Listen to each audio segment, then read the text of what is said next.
So you may have seen the tragic headlines where people have leaned on ChatGPT for support and it went horribly wrong. And those are extreme cases. So if you're thinking those exact things won't happen to you, you're probably right.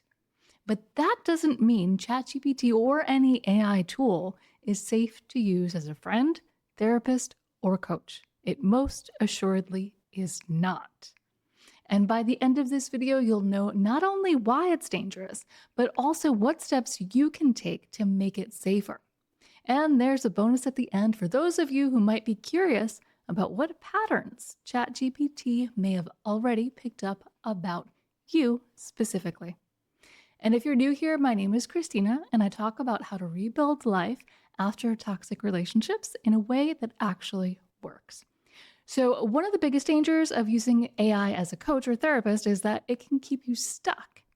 And in a minute, I'll show you exactly how. But if you want a solution that actually moves you forward, check out the free quiz I've got linked in the description. It'll help you spot the patterns that might be holding you back. So let's talk about how this actually plays out. The first danger of leaning into AI tools like ChatGPT for emotional support, growth, or healing is what I like to call the minion effect. And here's where we're digging deeper into how these tools can keep you stuck. So here's what I mean by the minion effect. ChatGPT is designed to be helpful, but helpful probably doesn't do what you think it does. So in this context, it means giving you more of what you've already signaled that you want. Like a minion, these AI tools take your own assumptions about yourself and the world, and they also use the way you frame your question. And then they spit back what they think you're looking for. So let's use anxiety as an example. If you type something like, "I think I ruined everything, maybe I'm the narcissist," the AI isn't thinking, okay, hold on, this person might need a reality check. It's just predicting the next most relevant words. And because you framed the question through anxiety, the most helpful prediction is usually more anxiety. And now you'll definitely notice in the short term, it might reassure you or give you a checklist that you can obsess over. But either way, it's keeping you stuck in the same loop. You don't get challenged. You don't actually get grounded. You just get a reflection of the very fear you walked in with. And that's the minion effect. Tools like ChatGPT aren't your coach or your therapist. They're often more like your mirror, dressed up like a friend. So another way to describe these tools is with the phrase echo chamber. And if you don't believe me, go ahead and ask your friend ChatGPT. It'll tell you exactly how it works. So here's a quick example that I hope will drive it home. So I once watched a creator who said that ChatGPT told them that they had a high IQ, praised their gifts, and even suggested that they had a special responsibility to the world or society or whatever. And this creator's point was that ChatGPT was going to turn the world into narcissists. And based on the responses they got, I'd say that would be a valid concern. But when you understand how this technology works, you'll also understand that ChatGPT doesn't pull responses like that out of thin air. Because what's really important is why ChatGPT said those things to the creator in the first place. And if you're getting responses like that, you might like to think that it's because ChatGPT or whatever AI tool you're using has decided that you're a genius. But unfortunately, that's not really how these tools work. If you're getting responses like this, it's because the system is reflecting back what it already picked up based on your tone, how you ask questions, and anything that you shared that might have been telling of your own self-image. And I'm assuming this creator isn't a narcissist, and that's why they were alarmed by the responses they got. But imagine if they were. You can see how responses like that would amplify their narcissism, possibly even to dangerous levels. And if you're logged in when you're asking questions, especially if you have memory enabled, the more you use tools like ChatGPT, the more data they will gather on you and your preferences. So it might start subtly reinforcing your worst characteristics. And before you know it, it's giving you terrible advice because that's what it thinks you want to hear. And we all need to understand that ChatGPT doesn't just respond to one isolated question in a vacuum. Over time, if you're logged in, and especially if you have memory enabled, so you're allowing it to collect data about you, ChatGPT draws on the context of your ongoing conversations, the patterns in what you ask, what you like, and what you might push back on. It learns how to be the version of itself you seem to prefer. And that's why it can feel so personal. The more you interact with it, the better it gets at predicting the kind of responses you'll accept, enjoy, or feel comforted by. And I think by now you might be starting to see the danger in that. Because if your starting point is anxiety, self-doubt, or even grandiosity, it may feed that back to you over and over in a way that feels very true to you. So now let's compare that with what you would get with a good therapist or a coach. And the results will be different based on whether you choose coaching or therapy because they are two different modalities. So let's start with therapy. Let's say you went to a therapist because you were having relationship trouble. And you're sure your partner is a narcissist because you've done no wrong and they are constantly infuriating you. So now, through the sessions, the therapist picks up on a little bit of grandiosity. And instead of encouraging it like ChatGPT would do, the therapist explores it from different angles and also looks for other signs that a personality disorder might be at play. Now remember, this is an unlikely scenario because you are not a narcissist, right? But it's an example that can help us understand how these things work. Because if you were a narcissist, you'd probably be uncomfortable with all the self-reflection that the therapist would be asking you to do.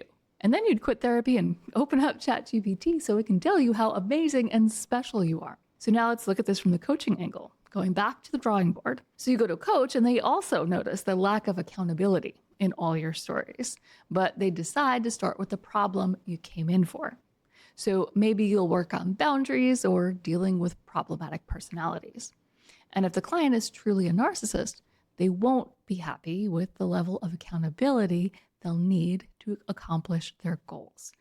Because there's one thing we can't do in coaching or in life, and that is control other people. But if you were a narcissist at this point, you'd probably get mad at the coach and walk away, leaving a few choice words behind. And then, again, you'd open up ChatGPT and all would be right with the world again, at least as far as you're concerned. Because you're not interested in growth or self-reflection. You're only interested in the mirror. And of course, this doesn't mean that anyone who uses ChatGPT is a narcissist. This, again, just an example of how it works. And unfortunately, we all tend to get lost in our own wounds, whatever they may be. And ChatGPT will help you do just that. And because humans tend to be gluttons for punishment, we sometimes feel validated or seen when people or robots reflect our own tendencies. And this might be the biggest danger. Because while these tools are acting like quicksand for our emotional well-being, we thank them for their service and we think that they're helping us grow. So whether it's people-pleasing, narcissism, anxiety, or whatever it is, AI tools like ChatGPT are likely to keep you circling around the problem instead of dealing with it. So another big danger of using ChatGPT as a coach or therapist is what I call the false authority trap. So here's what I mean. ChatGPT sounds confident, right? Always. And it comes across like it knows what it's talking about. But there's no human discernment behind those words. And it isn't weighing context or looking out for your growth. Like we've covered, it's really just predicting what strings of words will sound most relevant to you. And the danger is when something sounds articulate and supportive, it's easy to mistake that for expertise.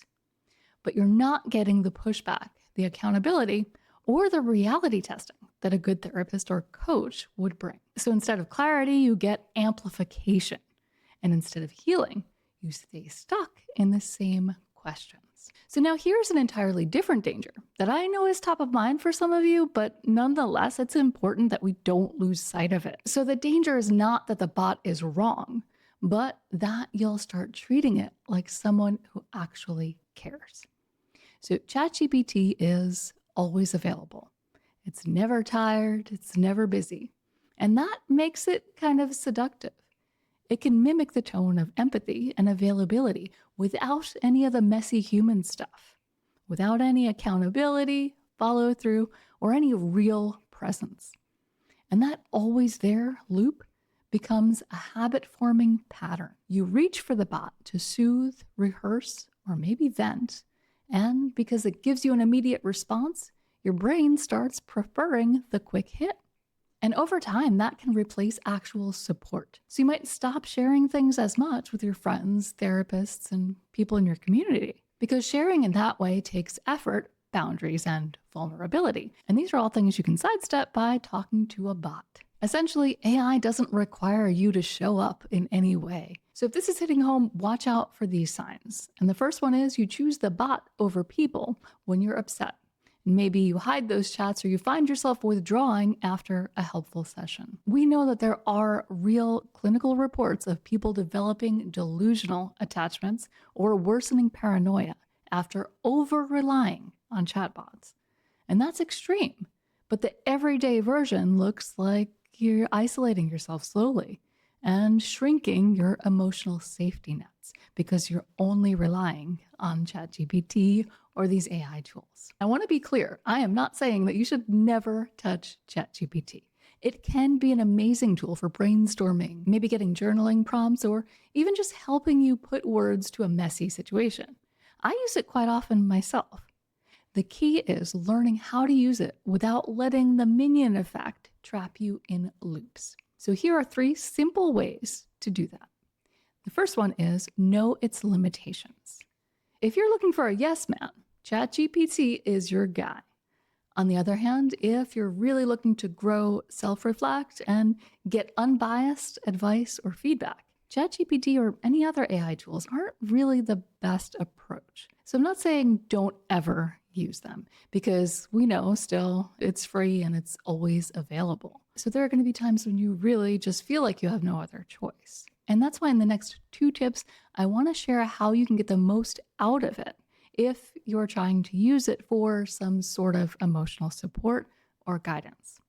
So now that brings us to number 2, stay logged out when you can. So if you want the most neutral answers possible, use ChatGPT when you're logged out. That is not logged in to your personal account, because that way it's not pulling from any saved preferences or patterns about you. Every conversation starts fresh, which lowers the risk of it slowly adapting to your blind spots and reinforcing them back at you. But you'll still need number 3 to get the most objective responses. And number 3 is phrase your questions neutrally. And I cannot overestimate the importance of this. This one matters more than most people realize. The way you ask is the way the bot will answer. So if you frame your question emotionally or with judgment, it will echo that back. So let me show you the difference with a couple of examples. Example A, you put into ChatGPT, here's what I said and here's what they said. What stands out to you about this conversation? So this question is pretty neutral. You'll probably get an answer that points out patterns in the dialogue, or maybe patterns in the tone or dynamics, maybe some inconsistencies. And if all goes well, it should point these things out without taking sides. Now let's look at the same situation phrased in a different way with example B. So here's what I said, and here's what that miserable SOB replied. Does this sound like gaslighting or what? So now this is loaded. And because ChatGPT tries to be helpful, it's likely to validate your framing, maybe even say, yes, that does sound like gaslighting. And that might feel good to you in the moment, but it keeps you locked into your perspective instead of helping you actually evaluate what happened. And now I want to give you a couple more examples of neutral phrasing that might help with some common problems, just to give you a feel for how this works in real life. So for example, instead of asking, am I the narcissist? Try something like, what perspectives might I be missing in this situation? Or instead of, they're definitely gaslighting me, right? Try something like, what are some possible interpretations of this exchange? And this way you're likely to get an objective breakdown of the conversation. And instead of something like, why do I always screw things up? Try something like, what are some different ways I could approach this problem? And the difference, it sounds pretty subtle, but it means everything. Neutral phrasing helps you avoid the minion effect and can help you move towards growth instead of keeping you stuck in the same spot. And if you're currently a ChatGPT power user and are as fascinated as I am by all this, you might start examining exactly how ChatGPT responds to you and maybe considering what that means about how you've been communicating with it. I definitely geek out over this stuff, so if you're with me, I want to give you some questions you can ask ChatGPT while logged in to get a feel for how the AI has been trained to respond to you specifically.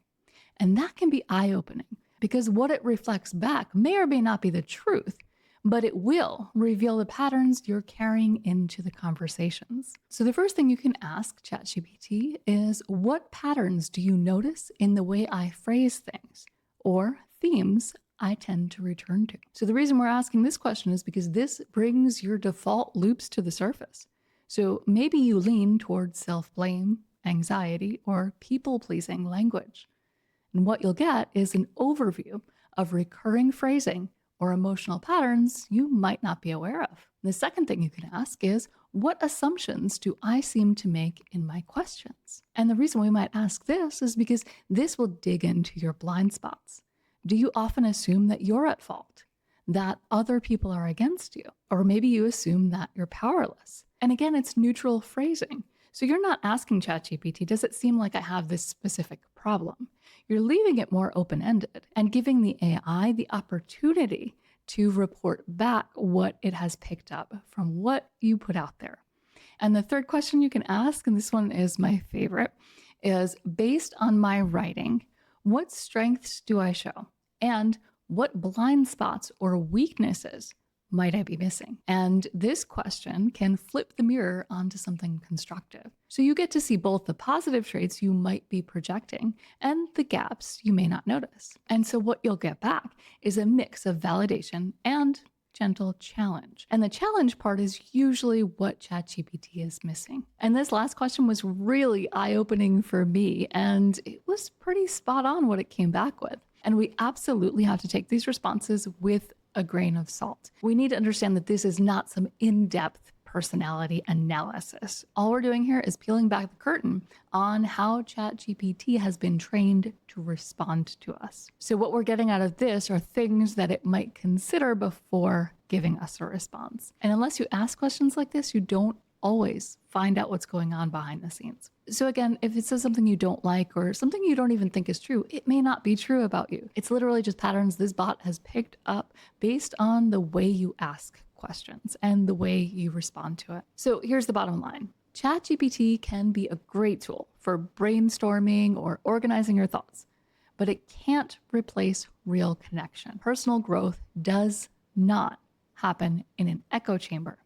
And it is all too easy to fall into that place with ChatGPT and all of these AI tools because that is how they're designed. So if you're looking for real personal growth, understand that it happens when you're challenged, when you're supported and seen by people who care enough to hold you accountable. And while it may feel sometimes like these tools actually care, I can assure you they do not.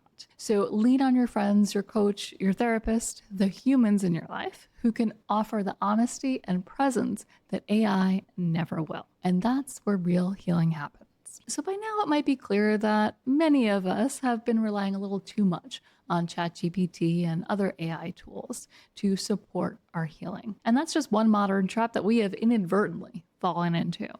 But there is one other trap that you really need to be aware of that is keeping you stuck. It is keeping you from truly healing. And I talk about that in this video right here. So go ahead and give that a watch. But before you go, if you haven't already, be sure to hit that like button, and I'll see you next time.